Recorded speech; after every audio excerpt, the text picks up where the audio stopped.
Jadi ini Rajab Syahrullah, artinya kalian kita semua diberi kesempatan insya Allah Subhanahu wa Ta'ala untuk dengan cepat atau menempuh jalan yang cepat untuk sampai di hadirat Allah Subhanahu wa Ta'ala. Lalu bagaimana caranya? Allah mengatakan, ya ayyuhalladzina amanu, kalau kalian ingin membangun kekuatan iman atau ingin aman, Allah, maka taatlah pada Gusti Allah. Artinya ikutilah amalan yang diberikan oleh Gusti Allah. Bagaimana supaya kita ngerti amalan diberikan oleh Gusti Allah secara kafah, secara keseluruhan? Karena Allah Subhanahu wa Ta'ala mengatakan masalah Islam ini dalam keadaan kafah dengan keseluruhan. Nah, kita sholat yang bisa sholat kafah, hati dan pikiran jiwa kita dan juga tubuh kita hadapkan kepada Gusti Allah dan sebagainya. Kalau kita misalnya sedekah, kita pun lillahi ta'ala karena Gusti Allah. Karena kalau kita ibadah kita apapun atau kita melakukan kebaikan, visi kafah dengan kesempurnaan, dengan keseluruhan, tidak setengah-setengah. Setengah-setengah itu maksudnya begini. Misalnya kita bersedekah, tapi niatnya supaya kita dilihat orang ahli sedekah dermawan. Kita bersedekah supaya kita dapat sesuatu dari sedekah itu. Maksudnya bukan seperti fisik kafah. Artinya bahwa ketika kalian bersedekah tidak usah mengharap apapun kecuali hanya kalian bersyukur, senang pada Gusti Allah. Maka kita bersedekah. Begitu. Makanya dalam Al-Quran Allah mengatakan kalian masuk Islam apa dengan keseluruhan. Maksudnya itu ketika kita menjalankan ibadah dalam agama Islam ini, baik ibadah fardu maupun nawafil, lakukan dengan keseluruhan, dengan hati kalian, bukan hanya khusus kalian, tapi hati kalian sudah hadir di ibadah itu. Karena itu akan membuat kalian hanya seperti gimnastik, fitness, iya,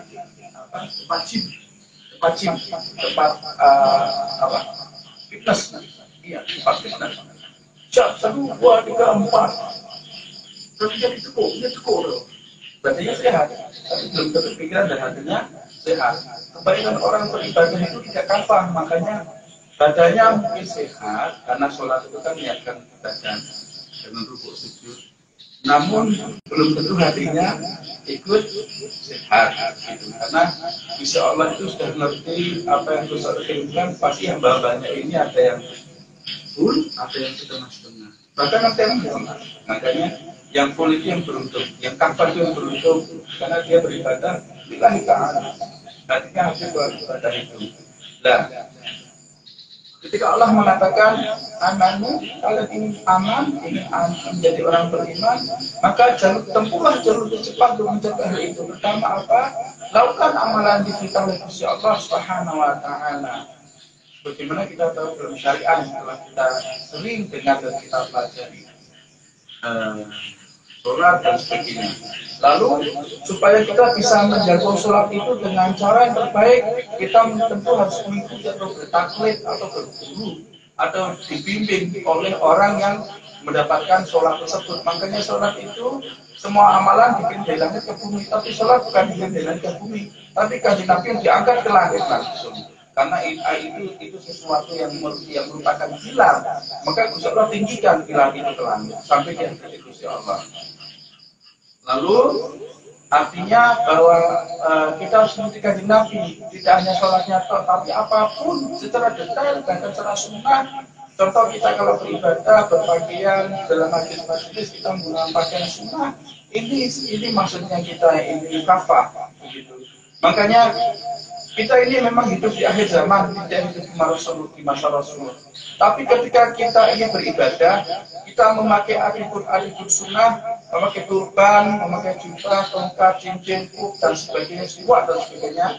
Maka ketika kita ibadah itu, kita akan dihadirkan Nabi, atau alias kita seolah-olah hidup di masa kanjeng Nabi. Karena kanjeng Nabi hidup sepanjang masa. Jadi kita akan hidup sepanjang masa bersama kanjeng Nabi. Ini maksudnya. Mengapa kalau kita berpakaian sunnah ketika kita di majelis atau ketika di masjid-masjid atau kita dalam beribadah, bukan nongkrong tapi pakai turban, pakai jubah, atau misalnya Mas Maki besok kerja gitu kan, berangkat kerja naik sepeda, pakai tumpang, pakai jubah tongkat. Orang ini orang salah alamat gitu. Alasan itu karena sunnah betul. Sunnah itu kata-kata Nabi sesuai dengan masanya. Nah, masa hidup kita di Indonesia, kita pakai pakaian layak orang Indonesia, itu juga sunnah. Namun, ketika kita beribadah, kita pakai pakaian masa layak kajian Nabi, pakai inilah disebutkan sunnah. Gitu.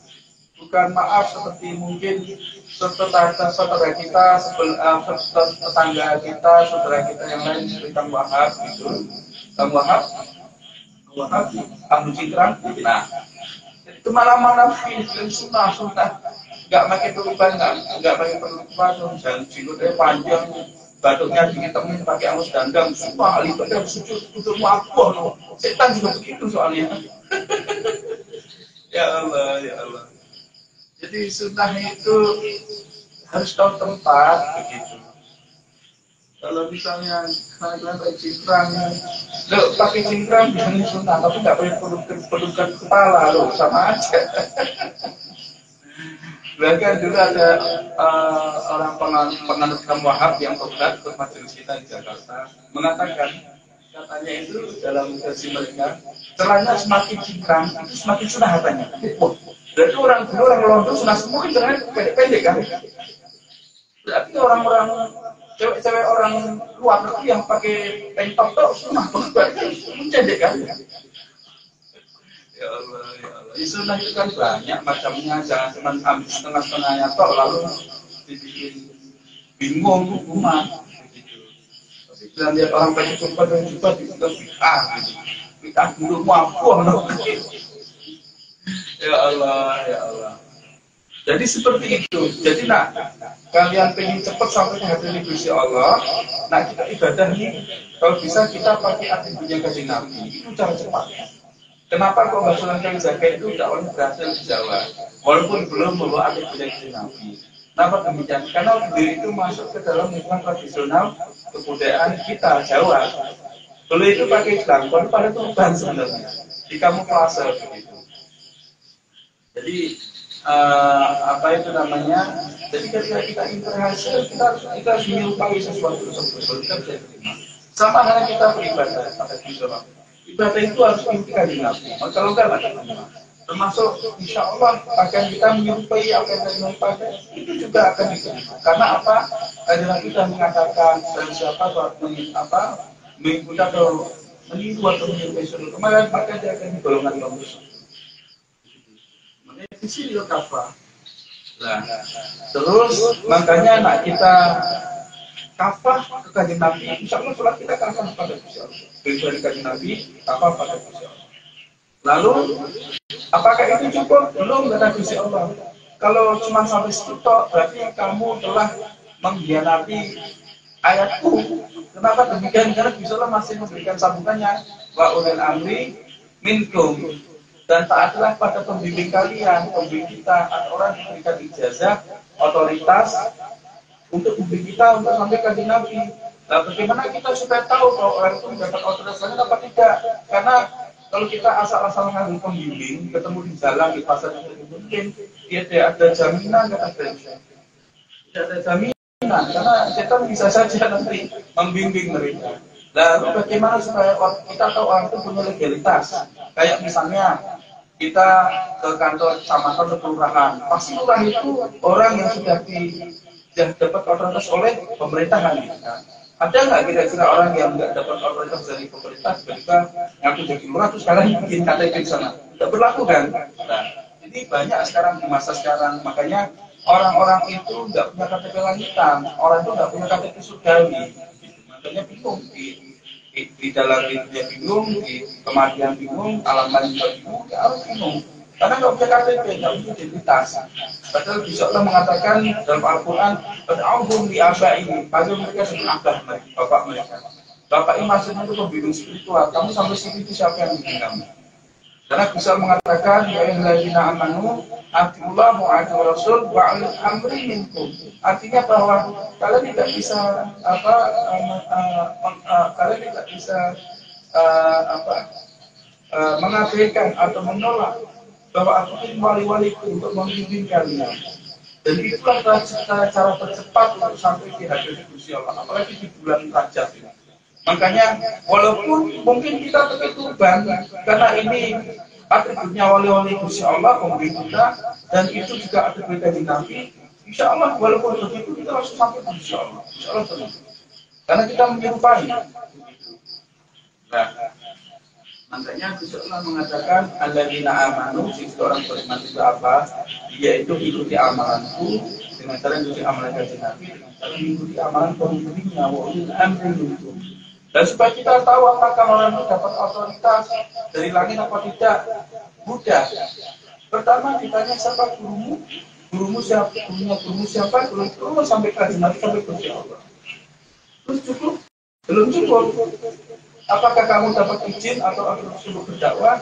Apakah kamu dapat izin atau otoritas atau perintah untuk membuka majelis? Apakah kamu dapat izin atau otoritas untuk membimbing umat, bawa umat? Kalau tidak ada, ya tidak jaminan juga. Karena apa? Dia itu bukan khalifah, bukan orang yang ditunjuk atau diberikan otoritas untuk membimbing. Karena sama halnya misalnya pemilihan RT atau RW atau pemilu pejabat presiden, banyak orang yang jadi presiden, tapi kan tidak semuanya jadi semua, pasti kan hanya satu dua yang jadi, satu saja yang satu jadi wakil, kan begitu. Sama juga begitu, pembimbing juga begitu. Banyak orang yang belajar di dalam tarekat ini semua jadi wanita ini menjadi orang ini, tapi yang diterima olehnya hanya dua orang. Itu apa? Orang-orang yang ikhlas, yang tulus, orang-orang yang yakin pada dirinya itu yang akan diterima.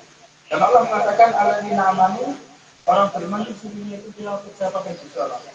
Dirinya itu percaya pakai jalan, dia percaya pada pemimpinnya. Makanya seperti itu.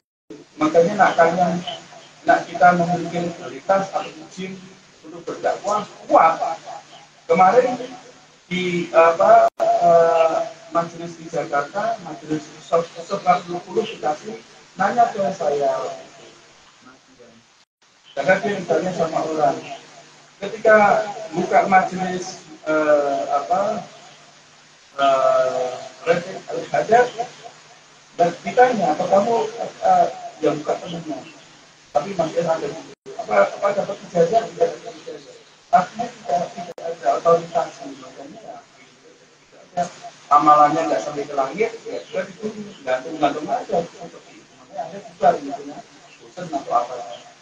Namun ketika buka majelis bikin khatam mutawajadan, walaupun orang ini bukan orang alim, tidak pernah mondok, tidak pernah belajar ilmu agama. Kalau yang rapid tadi ini belajar ilmu agama, walaupun ini bukan orang alim, tidak pernah mondok, tidak pernah serah khusus belajar ilmu agama atau pendidikan, tapi cara dapat ijazah dan izin dari kita itu lebih kuat. Makanya ketika ditanya, nah kamu majelis ini dapat ngasih otoritas izin dari Ahmad. Sudah cukup. Orang sudah, oh ya itu lebih penting. Kalau nanti saya ditanya, katakan kita otoritas saya kemarin sudah. Jadi yang betul saya yang memberikan izin mau sungkan. Tidurnya hati-hati. Jelas malah saya mengatakan, saya pergi ke Indonesia 3-4 kali setahun. Di Indonesia aja masih salah. Jadi masih sini. Mereka itu berpikir untuk berbuka, mereka sampai menutup jalan di Jakarta, sampai sudah belum ada. Dulu dari Jakarta, mereka datang ratusan orang, kalau nggak salah secara mereka tak tenang itu. Lalu mereka pulang ke mereka orang-orang pulang bekerja, mereka untuk melihat apa yang dilakukan, mereka jadi pulau ya mereka berkata juga.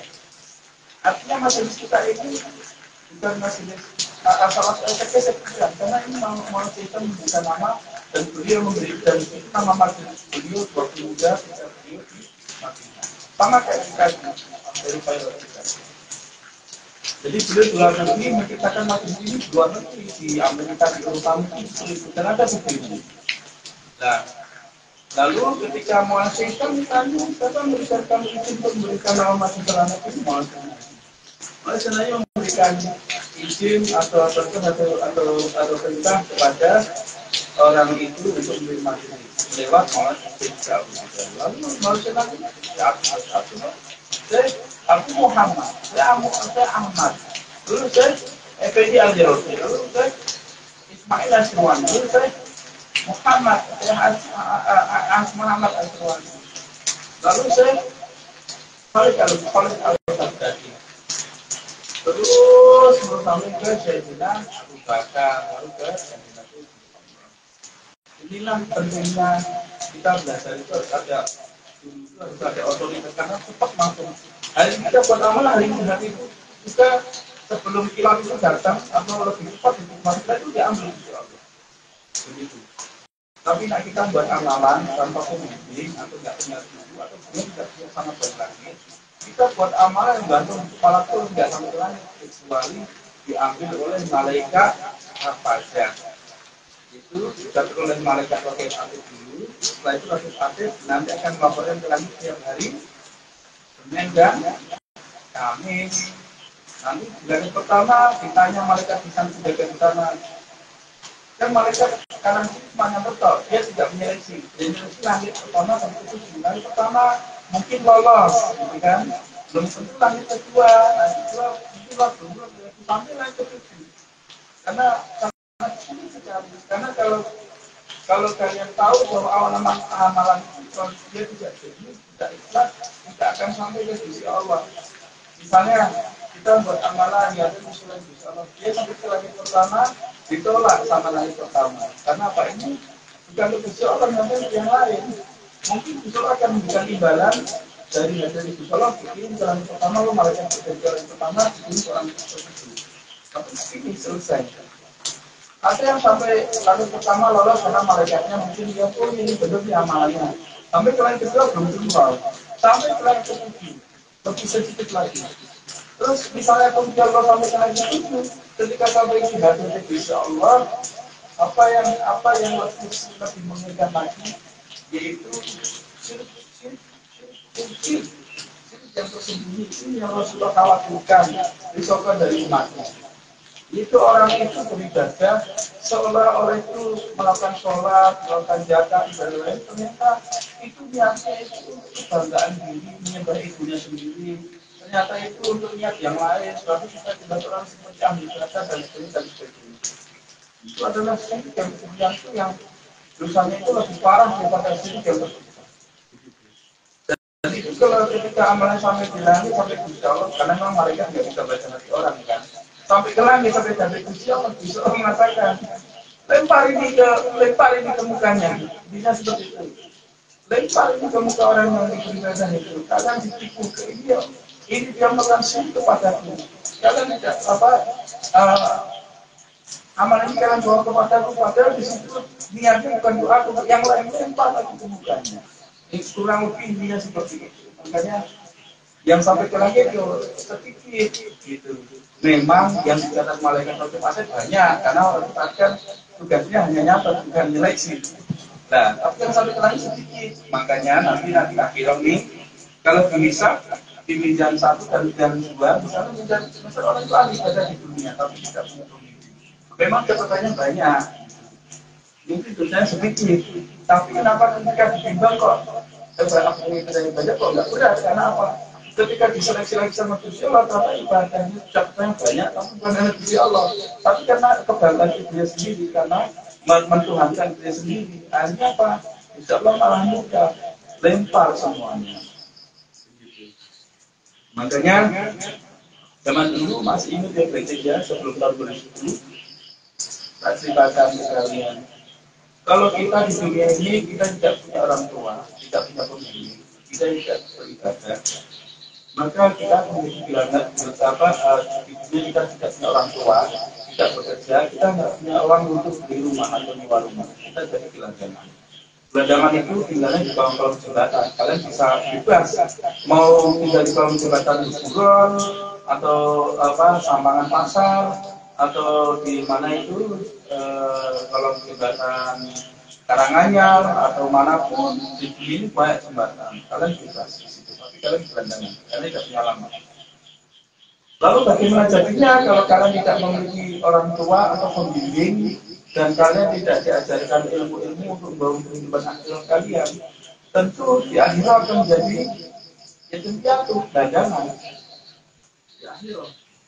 Tapi masalahnya di akhirat itu, kalau kalian jadi gelandangan karena nggak punya alamat tinggal di surga, kalian akan tinggal di bawah jembatan. Masalahnya di akhirat jembatan cuma satu, jembatan Siratal Mustaqim.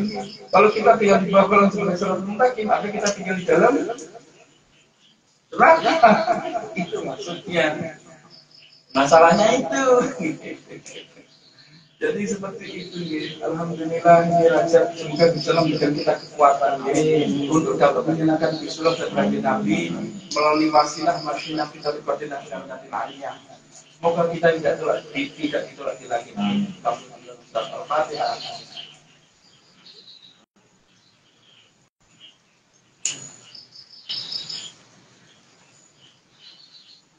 Kita sudah 3 kali.